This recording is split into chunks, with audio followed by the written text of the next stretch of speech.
I cannot believe we are live tonight talking about a win, but here we are. Welcome into the Rebel Report. My name is Michael Borky. As you can see, we were not planning on going live tonight, one way or another. Ole Miss win, Ole Miss lose.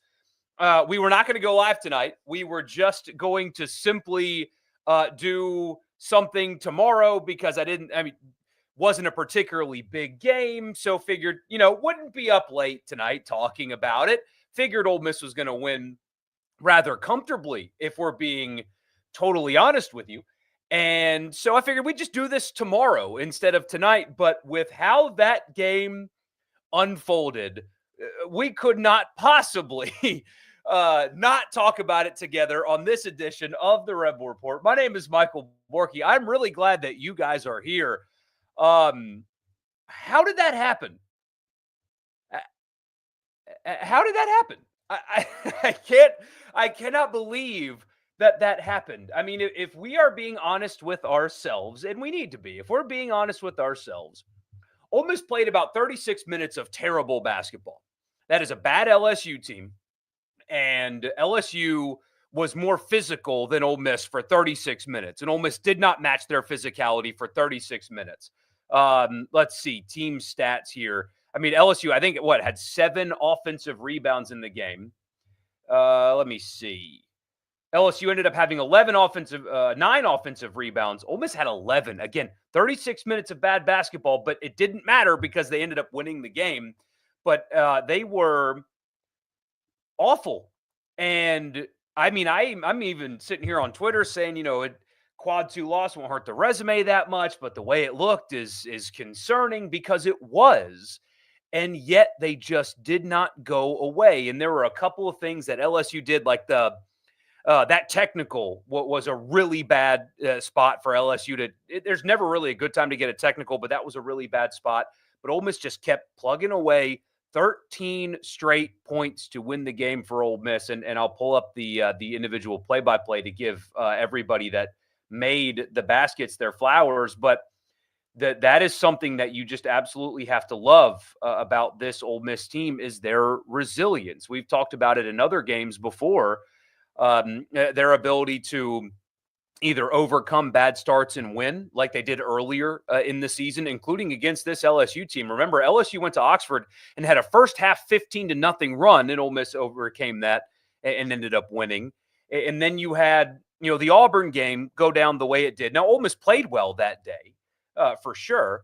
But, they had that happen the way it did and then turn around on Tuesday and come out and dominate Kentucky just a couple of days after that. You had the Texas A&M loss and that didn't – and then you have to go to Columbia and play a really good Missouri team and they shoot lights out. Then you turn around and you beat Texas at home. There have been example after example with this team in particular of where they just quite simply have not – quit. And here they are again tonight. I mean, the game feels over. It feels insurmountable. They had a couple of runs in the second half to where they got it close and something would happen and LSU would extend the lead out and it just wasn't their night. And it's another situation where you could have just kind of decided, hey, look, it's not my night. And, we got beat up physically and this sucks, but put your head down, let the clock run out and go home. And they didn't do that. So they were down 11 with 2:52 to go in the game. Down 11 with 2:52 to go in the game. Juju Murray missed a 3. Sean Padul got an offensive board. Matt Morrell was fouled. He makes both of his free throws.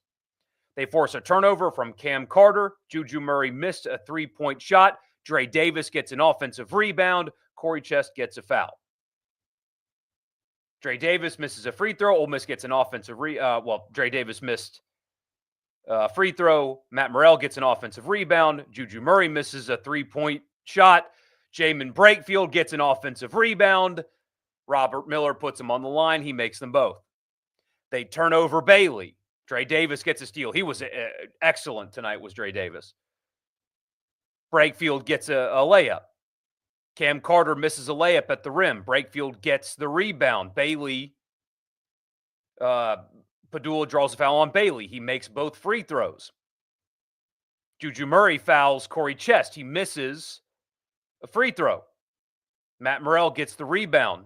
Dre Davis missed a layup. Ole Miss gets an offensive rebound, kick out, tie the game. Jamin Brakefield, 45 seconds left. Cam Carter turns it over. Sean Padula misses a layup. Dre Davis there for the offensive rebound. Ball game. That is that is Ole Miss's Texas A&M moment. They had no business winning that game when they did. And they did it through how many offensive rebounds? So let's go back to the beginning. How many times did I say offensive rebound when Ole Miss is down 11 after Cam Carter makes a layup? So Cam Carter put them up 11 with 3:15. So there's one Padula offensive rebound. There's two. There's 3, 4.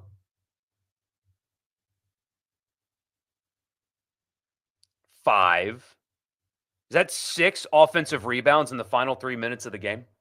On a night where they were completely and totally dominated up until that point physically. They did not match LSU's athleticism, and yet when it came down to it, they did it. So really good stuff. We'll look more at the box score and then just read a bunch of your comments again on this edition of the Rebel Report. Don't forget to like and subscribe if you have not already. And if you are watching or listening on YouTube, don't forget to do so in the podcast feed. Wherever you get your podcast, just search Rebel Report and subscribe and leave a rating and a review. And this edition of the podcast is presented by the Gregory Law Firm.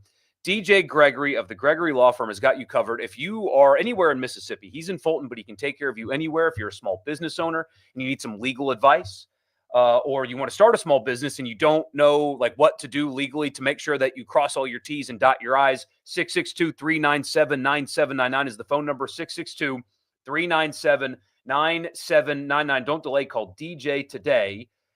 Don't delay, call DJ today. The Gregory Law Firm, also for personal injury. So personal injury, small business, and also contract disputes. DJ Gregory, the Gregory Law Firm, 662-397-9799. Some quick box score stuff in the game. Ole Miss was 38% from the field, only 26% from three, missed 9 free throws in the game as well. That's kind of becoming a theme for this team. They need to clean that up a little bit. Dre Davis, again, he was excellent tonight, had 7 rebounds, but here's the key. 4 of them were offensive rebounds. He had 22 on 8 of 16 shooting, made 6 of his 10 free throws, also had a steal for good measure. Sean Padula added 17. He was 5 of 14 from the field, struggled around the basket a little bit. Again, LSU's pretty long and physical down low, but he had 17 points, made all 3 of his free throws, 3 assists in the game for Sean Padula. Jamin Brakefield had 11. He was 4 of 6 from the field, had 8 rebounds, 3 of them offensive. Again, down the stretch, Ole Miss so good on the offensive glass, and that was a huge difference. Matt Morrell, 10 points on 2 of 7 from the field. He did make all 6 of his free throws. Also had a block, a steal, and an offensive rebound. So that's really the scoring for Ole Miss. You got 9 from Juju Murray. He was 3 of 8, only 1 of 6 from 3. You got 2 from Barnes on just 9 minutes played. Malik Dia, only 1 point. 0 of 6 from the field and only had a couple of rebounds in the game. And that was a big key as to how LSU was able to build a lead and kind of maintain that lead. I think that Ole Miss did not have an answer for them physically. And it starts with Dia and Brown Jones, who's has not earned his coach's confidence to receive a lot of minutes. And as a result, Ole Miss has to go small a lot.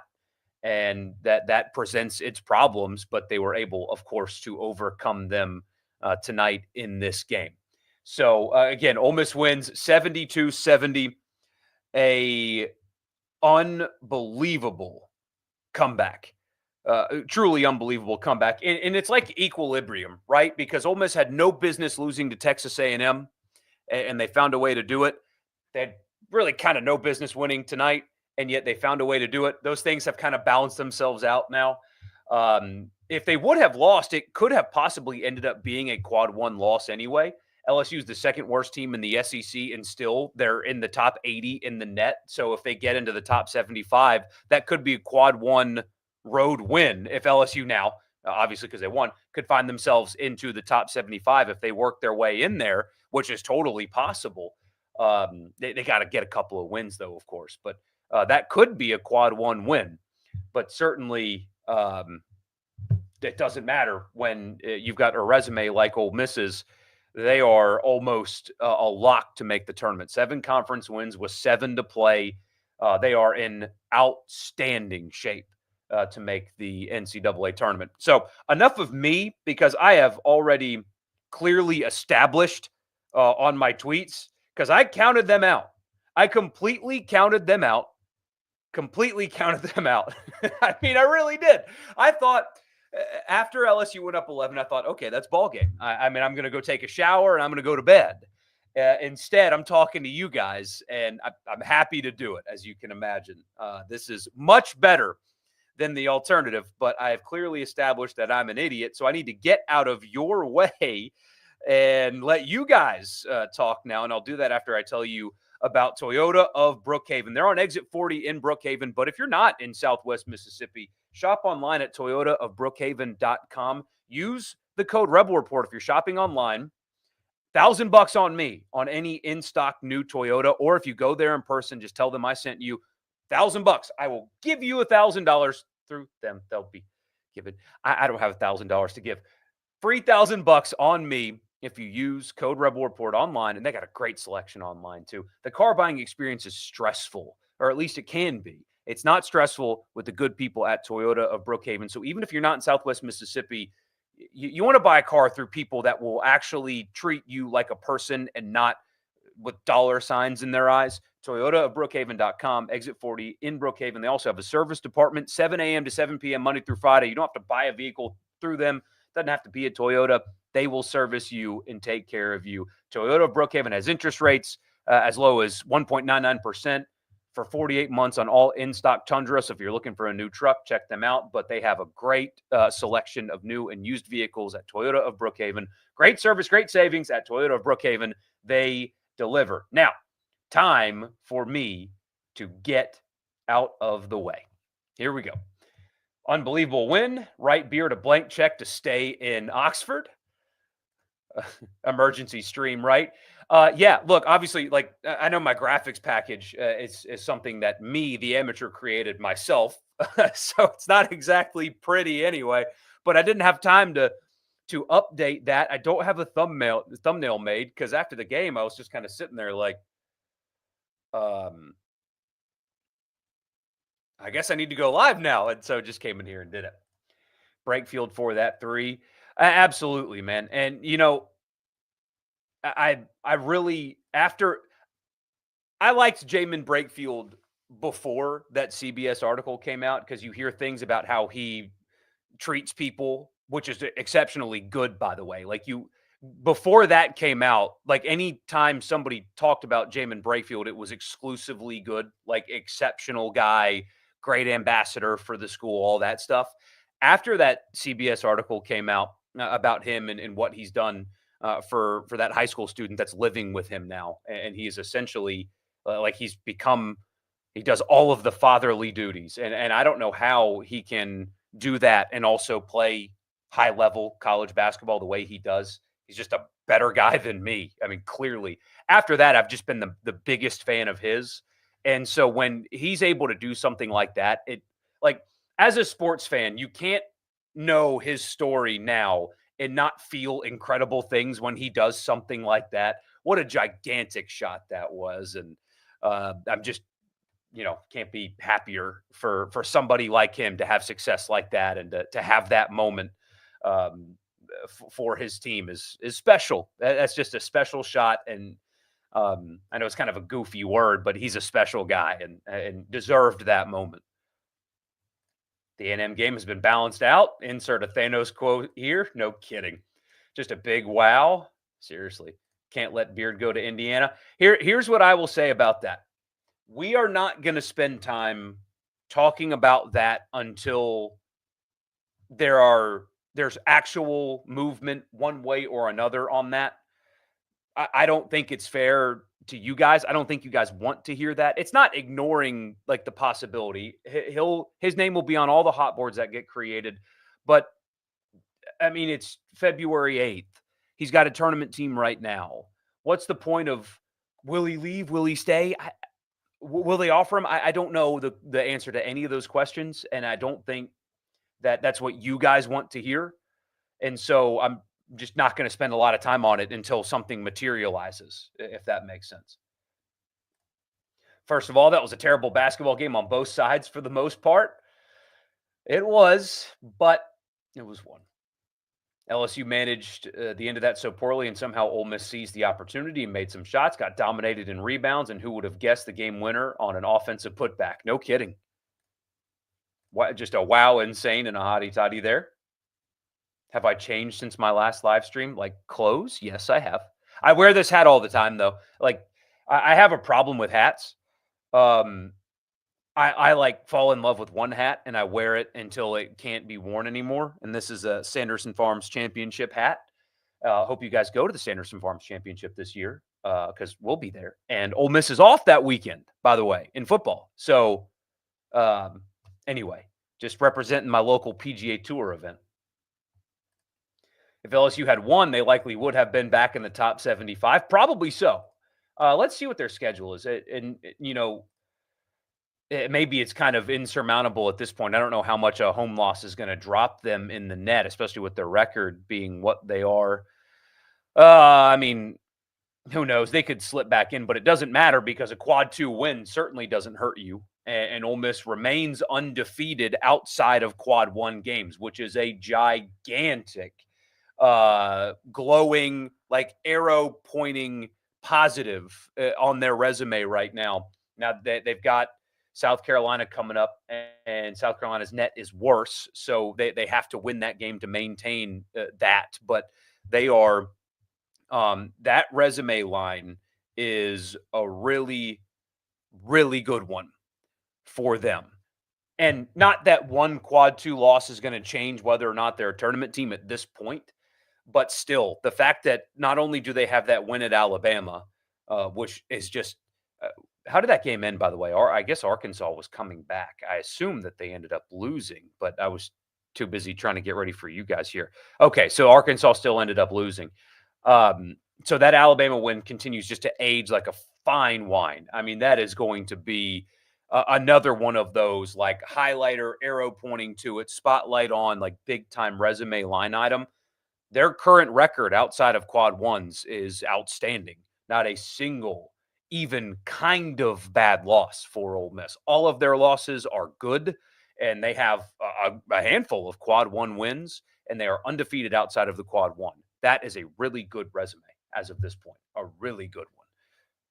And like they dodged a bullet tonight in the way that they played, but like for a resume perspective, it still wouldn't have been that bad. That's just how good the SEC is. D has been a non-factor lately. I'm not counting Kentucky's non-existent defense. Dre Davis and Sean Padula were the difference makers tonight. Yep, for sure. Think LSU's a bad matchup for some reason. They have some length and athleticism down low. I think that's the biggest factor in this. Also, good or bad, I don't think that it was like overly inconsistent. Of course, officials are going to be inconsistent. But I thought that generally they allowed the game to be a lot more physical, and that doesn't really play into Ole Miss's hands as well. So a lighter whistle helps this team more than one that's going to look like that. So they played their worst game of conference play by far and somehow won. Those final 3 minutes. I mean, it just they negated everything by getting offensive rebounds. LSU made a couple of mistakes and they capitalized on them. Is it fair to say that being 7-4 right now might have essentially clinched a tournament spot? Feels like 7 wins is the entry point. I think so, but you certainly don't want to lose your next 7. But I understand your premise. Yeah, I mean, this team is going to make the NCAA tournament, knock on wood. I think even with gosh, you don't want to lose 7 in a row, though. I don't know how much that matters. They're not going to. I would bet my car on that. Yeah, they're very comfortably on their way into the tournament. I think our conversation moving forward now is going to be centered around um, seeding more so than actually, will they make it? Do they have enough wins? The magic number conversation is, I think it's over, and that's a really good thing. That is a really, really, really good thing. Everything they did poorly somehow was remedied in the final 2 minutes. Yeah, no kidding. What an ending. Unbelievable. Did they win? Yes. Somebody says, read the stream title. Yeah. Holy crap, that's a benchmark moment. It's one of those that you look back, if your team's going to make a tournament run, then you look back at games like that, as a turning point, whatever it may be.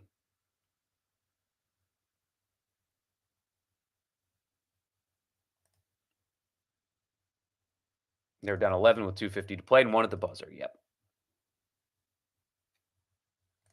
Can't call it a big win on the surface, but you can call it a very important win, especially when you pair it with that win against Texas, being clutch down the stretch lately after the A&M choke. Yeah, so that's a good point. It's the comeback is huge. The way it feels, the way like it was a big final 3 minutes. The win itself is not going to quote unquote help them nor hurt them, of course, at all. But how it happened. I like that you brought that up. That's a good point because the A&M loss happened, and frankly, they didn't close out games well before the A. I mean, it was they forced overtime with Mississippi State, but they lost the overtime period. Even their big time win in Tuscaloosa, it still got weird there for a little while. So they were struggling closing games, and they have since done much better in that category. Now they haven't been perfect, but so what? They couldn't close.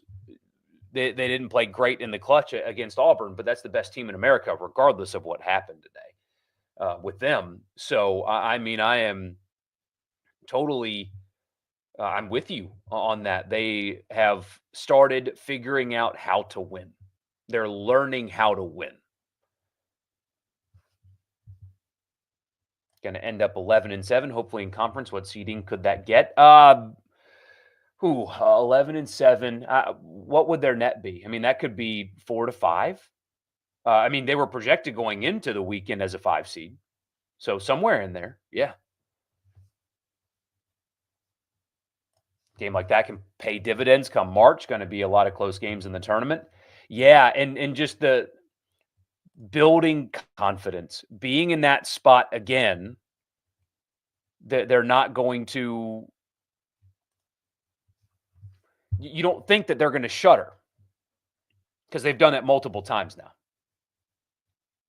Morrell, 9 rebounds. Did I skip that? Because I didn't mean to if I did. And again, as we talk about all the time with him, I mean, he is just playing on nothing.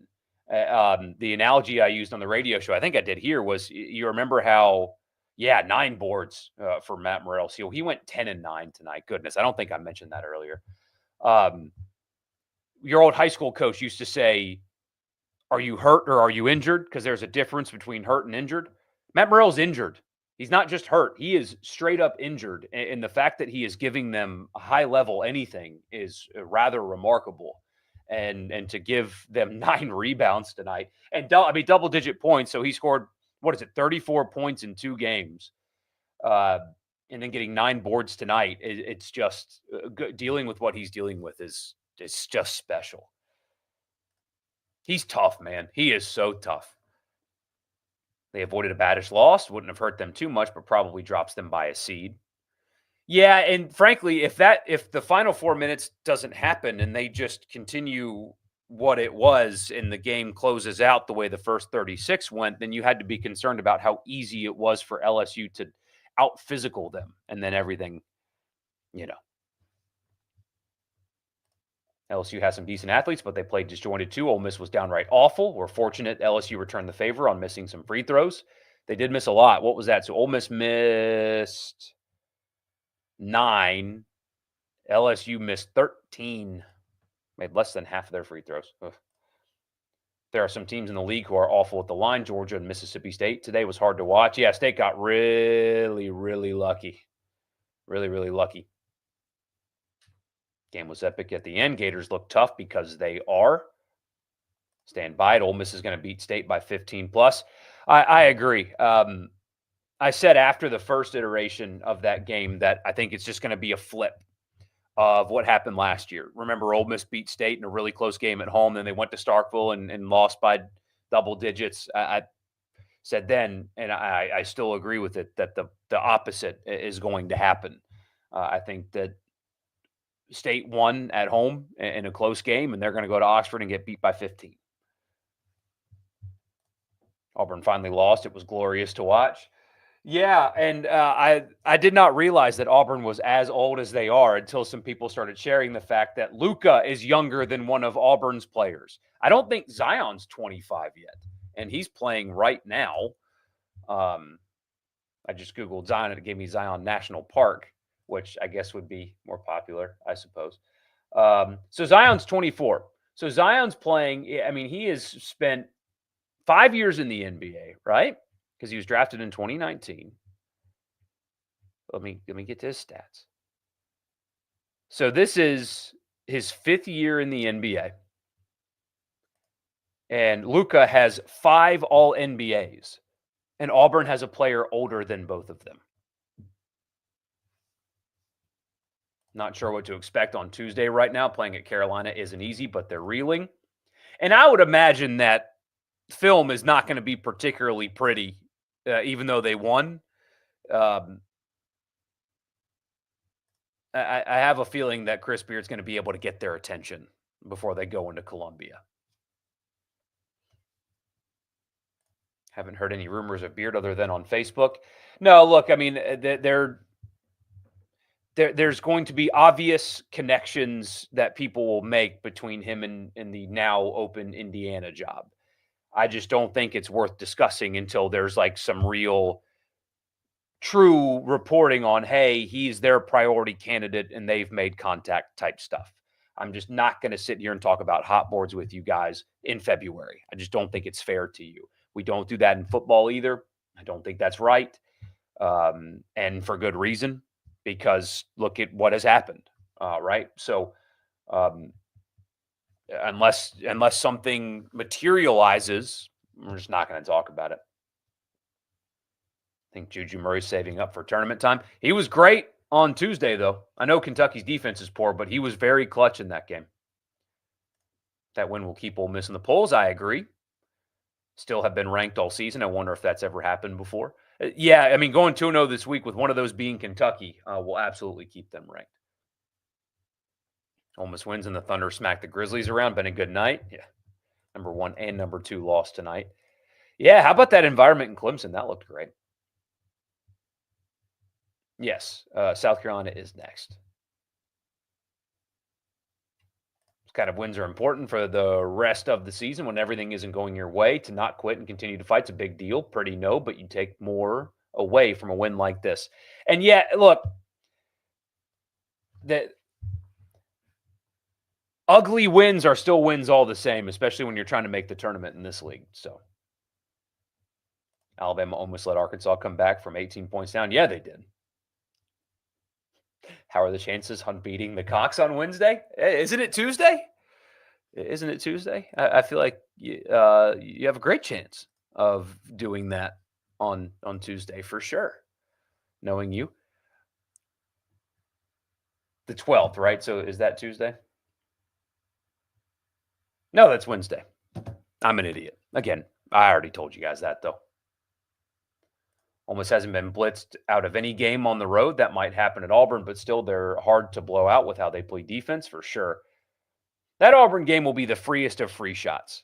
I mean, because I think that Ole Miss at that point will just, I mean, they will have the very appropriate amount of wins. There will be no stress on the result of that game.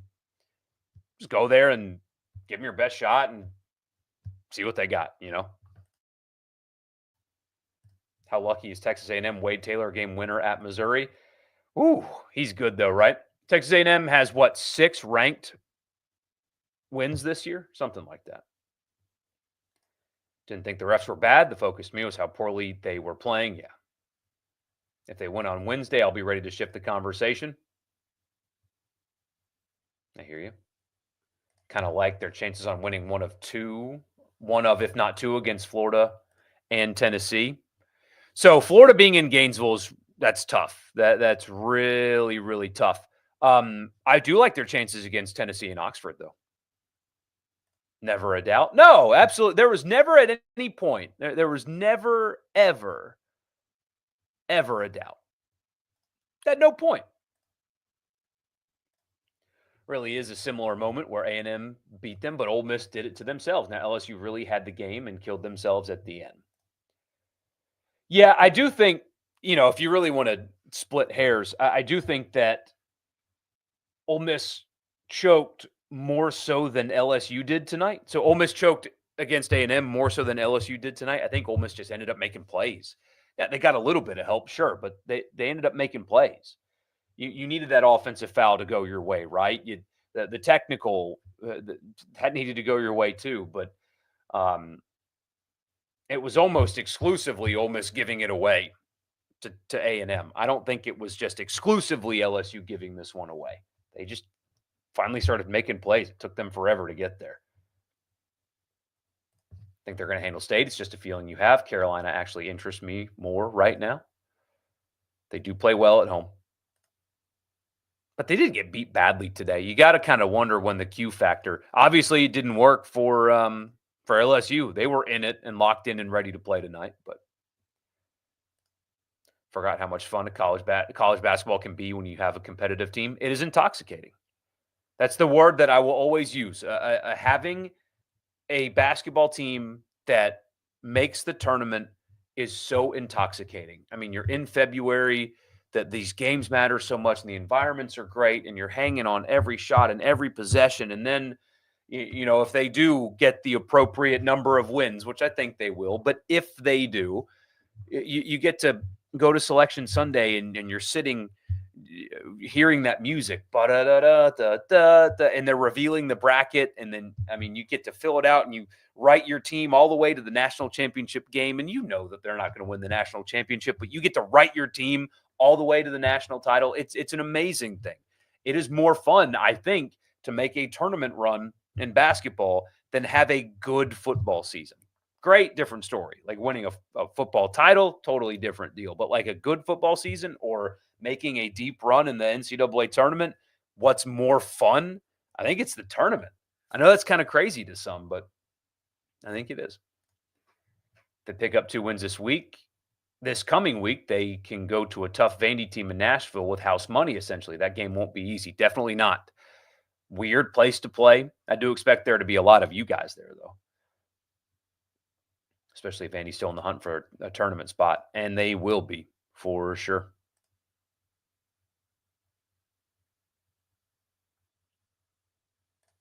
You heard that Morrell literally needed help getting down from the podium after the game Saturday. I did not know that, but that tracks considering the injuries. You say, good job, Borky. Very proud of you. Thanks, Dad. I appreciate you. All I can do about my tweets is acknowledge that I'm an idiot. That's all I can do. That's growth, right? Acknowledging your flaws and accepting them as they are. That's personal growth.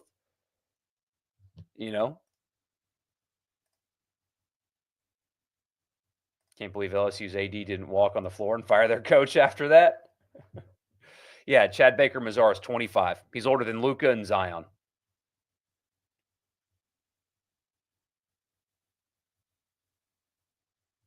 Pearl rumored to be getting an offer he can't refuse from Indiana at the end of the season. I know that Indiana is an elite basketball job. I know, but with what he's got at Auburn, why would you leave that? I mean, he's a king there. Why would you leave that? I don't know. Do you think basketball at Ole Miss could become something similar to what football is with Kiffin, where the program builds to a point he doesn't really need to leave? It certainly is possible. There is there's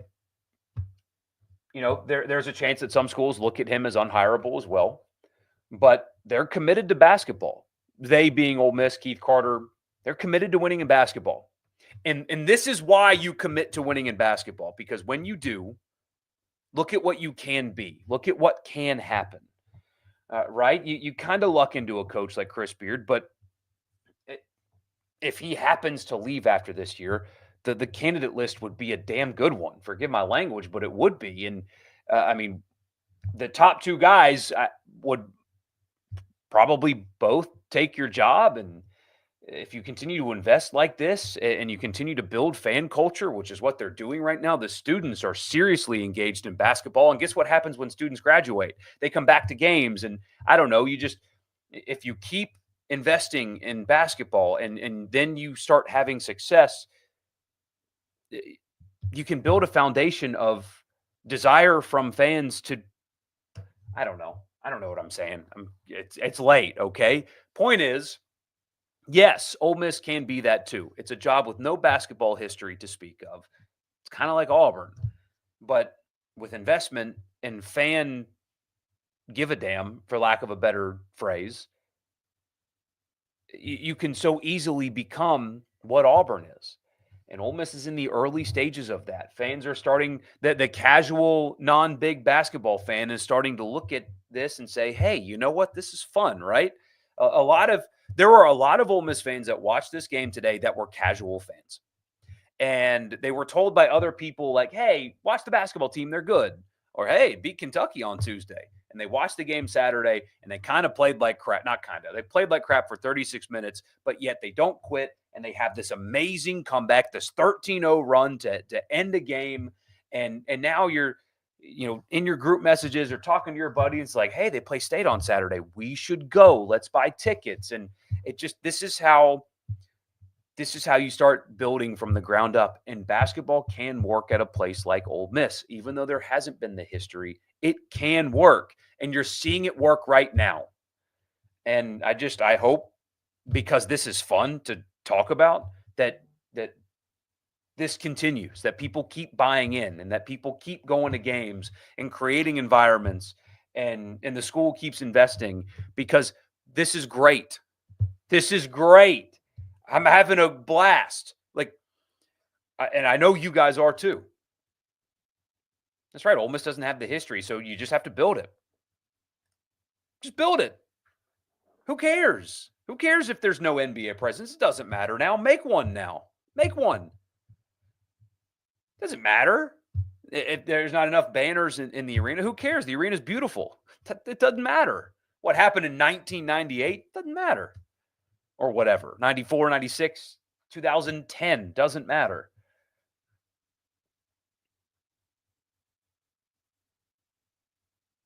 Get used to it. Any legit job, yeah. When you're winning, people want the guy that's winning. So you just got to kind of roll with it. Team's playing great, winning games. Enjoy that. Ignore all the other stuff. It's not worth your emotional capital right now.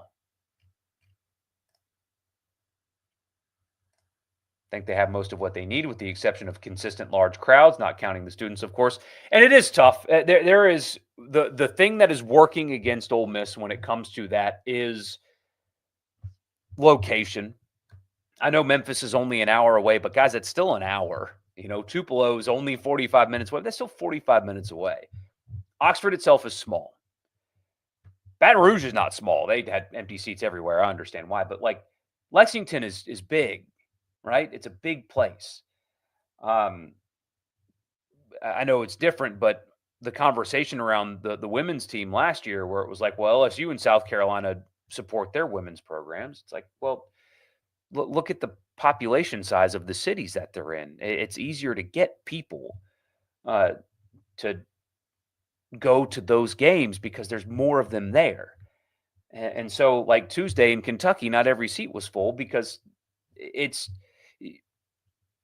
is hard to get people on weeknights to travel multiple hours one way or even two ways all the time. That's why you have to continue to try to build through getting the casuals to buy in. That's the one thing against Ole Miss is there's not a big local population to help enhance crowds. You have to depend on people from outside locations, and not everybody can do it on weeknights. It's tough, but it's getting better. Feel like he'll handle it better than Lane does. I would expect that, frankly. So close from taking a terrible loss. Would not have been terrible, but the way it looked was. But it doesn't matter now, does it? 7 ranked wins now. Oh, for A&M? Jeez. Beard is the best coach on campus? Tend to think so. Although you can even make the case, yeah, we can really get goofy and start having a really like, what are we doing debate. Hinkes, the women's golf coach, actually has a really strong case for that. But yeah, we don't need to get into that debate tonight. Does LSU just not care about men's basketball right now? That program seems dead in the water. Have they? I mean, they haven't. They part of it, I think, isn't it kind of hard to support two basketball teams? I know Baton Rouge is a big place, but the women's team kind of gets all the attention there, doesn't it? And yes, they did go all in on baseball for sure. Could have called a foul on LSU every 5 seconds on offense and defense. Yeah, the refs let them play tonight. Now, it was a little inconsistent, but I think by and large it was a fair whistle on both sides. With some head scratchers, but yeah. Morrell has something bad ankle-wise. I've heard knee and back, but problem either way. You think Stephen Pearl will take over the Auburn job whenever that day comes? He's certainly waiting for something big. I imagine he's probably had his opportunity to coach at a mid-major or two. But anyway, basketball is fun, especially when you have the Pavilion and an elite coach with some good NIL. The venue certainly helps, doesn't it? I know people have fond memories of the Tad Pad. But it's better to watch basketball in a better building, and they've got that now.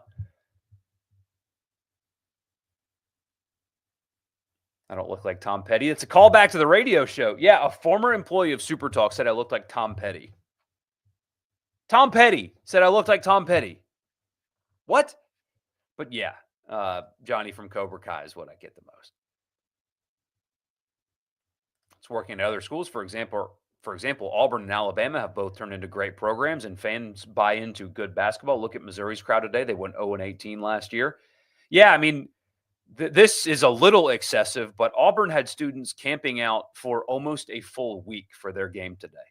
That's got to be tough, though, by the way. Imagine camping out starting on Tuesday night for a Saturday game, and you're down by 20 points at one point. That's tough. I mean, you do it for the memories and all that.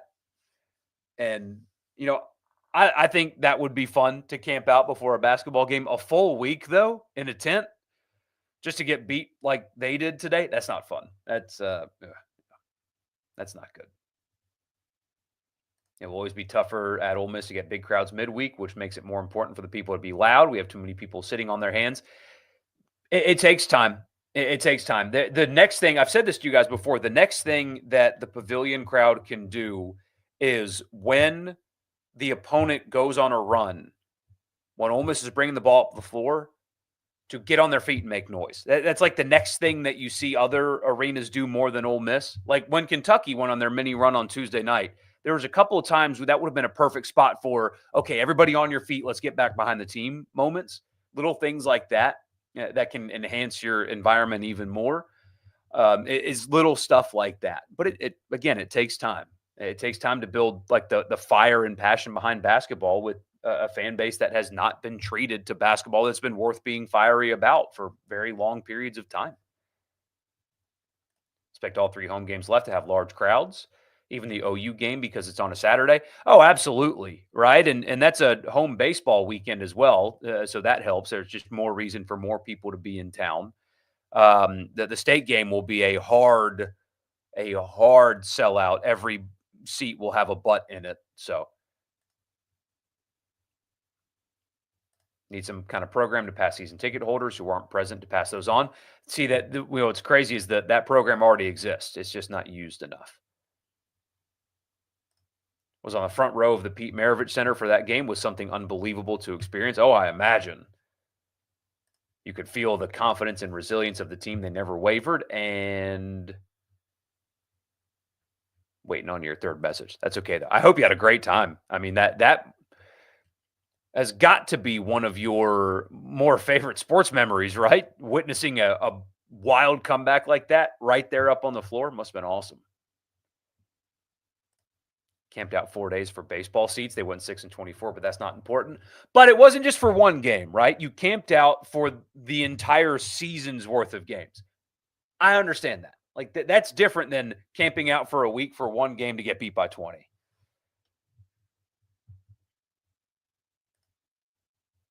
If they gave fans carts, college golf could be a riot. Oh gosh, that's the last thing we need. Rod Barnes and the Provine Posse were great times with great fan support, for sure. And I don't mean to date you here, but that was a long time ago. Main thing that can happen is to put the student section in front of the camera like Duke. Next year, I guess, is when they're finally going to flip that. The rest of the crowd needs to follow the students' lead. They do. They'll come around. Back in the Evans Barnes era, every single SEC game was packed out when they were good. That's when I was in school at Ole Miss. I was there for the SEC tournament championship. So the Marshall years. I was there then, which was when basketball kind of was at its peak. But like I remember Jarvis Summers, really good player too. Kind of before that. If I ever camp out for Pelicans tickets, we need it streamed. Yeah, right. I could walk in for $5 at this point.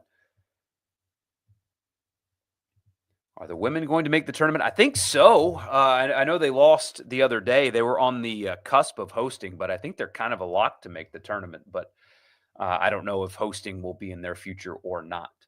So probably will be a long line for next Saturday too. I bet that there will be some tents, especially if they win at South Carolina. But I think regardless, you might see some tents. That team was amazing, but the 2012-13 year was wild in the Tad Pad with Henderson. He was a great watch. He really was. That was a fun time. Was one of my favorite Ole Miss sports memories for sure. Traveled to the game with one of your colleagues. Really? Which one? Don't answer that. We don't need to. Nice. Well, hope they had fun. I think I've showed you guys this before, but from that era, I can't get it down. I've got something in front of it. But when they beat Missouri, who was number 10 at the time, Marshall threw the basketball, just threw it up in the air, and it bounced around a couple of times, got it in the student section, and I got it. And we took off. And I still have that ball. It's sitting right up there. I've showed you guys before, but I have something in front of it now holding it. So I don't want to take all this down. But I have that ball. And Marshall even went on Twitter, was like, hey, I need that ball back because they're fining me like $20 or whatever for the ball. And I was like, no, I'm not giving that to anybody. So I've got that when they beat Frank Haith in Missouri. But yeah, good times there. Really good times. Him jersey popping the Auburn fan, still one of my favorite Ole Miss memories. It very well could be. So if you're talking about like short videos of Ole Miss sports, right? So the moment where the ref announces that Sinquez Golson picked it off in the Alabama game in 14, that's one. That's one of those, like the short videos, especially when you have the David Kellum audio in the background where he just goes, hey, when they announce it. That's crazy. So that's one for sure. The Marshall jersey pop is another. Back to back to back home runs in the that short little video. The back is another. Um, Maybe the Austin Anderson intentional walk off, where Auburn was trying to put him on base and they threw it over the plate, so he hit a home run, and that team went to Omaha. So there's more football ones too, of course, but those are that's a good start. If this summer, if we're really bored and we just want to do something like that for a show, that's something that we can do. We just sit back and, hey, remember this? Hey, remember this? Remember when this happened? Just for an hour. Be great summer content, actually. But tonight, got a big basketball win. Well, a fun basketball win. Ole Miss beats LSU in an epic comeback. The podcast, by the way, brought to you in part by Advantage Business Systems. ABSMS.com is the website. If you're a Mississippi business and you're in the market for office technology, tell them I sent you. You get a complimentary office technology assessment. So you tell them what you need and what your budget is, and they will find a solution for you on me. That's Advantage Business Systems, ABSMS.com, for all of your Mississippi office technology needs. The podcast is also brought to you in part by Priority One Bank. They make you their priority every single day with their online banking platform. It's a one-stop shop. All you need is an internet connection, and you can do whatever it is that you need to do with your money, because Priority One Bank makes you their priority. Glad you came on. I liked and have been subbed, listening to the radio show every day. Appreciate you, man. Thank you. Glad you're here and all that good stuff. Was super impressed with the amount of Ole Miss fans there. The culture is truly shifting within the fan base. It's a slow process, but happening before our eyes. That's another thing too, right? That's another really impressive thing that Auburn does, for example, kind of built from the ground up as Bruce built the program. They are really good as a traveling fan base. And hearing that is an encouraging sign, right? That means that you're starting to get a similar thing out of Ole Miss as well. If there was a lot of red in the, what do they call it, the PMAC, then good. That means that there's another layer of improvement and buy-in from fans.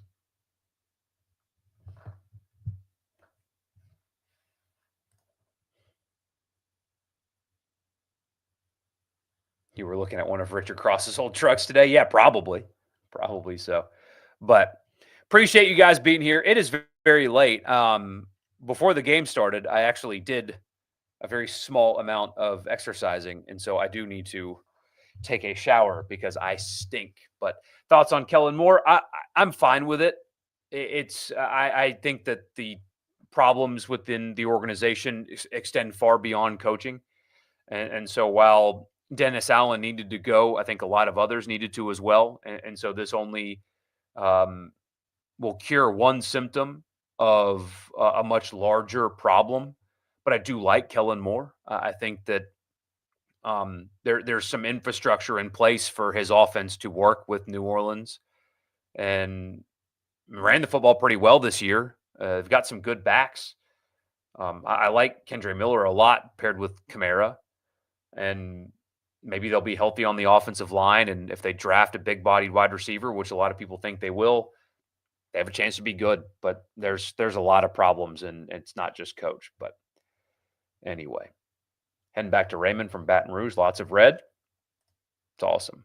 You guys had one epic night. Just hope none of you left before the final buzzer, like my Twitter told you to. But anyway, I got to run. It is late, but I appreciate you guys so much. Thank you for being here and being a part and listening and all that stuff. Obviously not going live tomorrow. It's the Super Bowl. I'll be watching the Super Bowl. But appreciate you guys being here, and we'll be back on Tuesday night talking more basketball and whatever else comes up between now and then. So I'll see you guys on Tuesday night, 8 o'clock. And enjoy the rest of your weekend. Enjoy this win, and I'll talk to you then.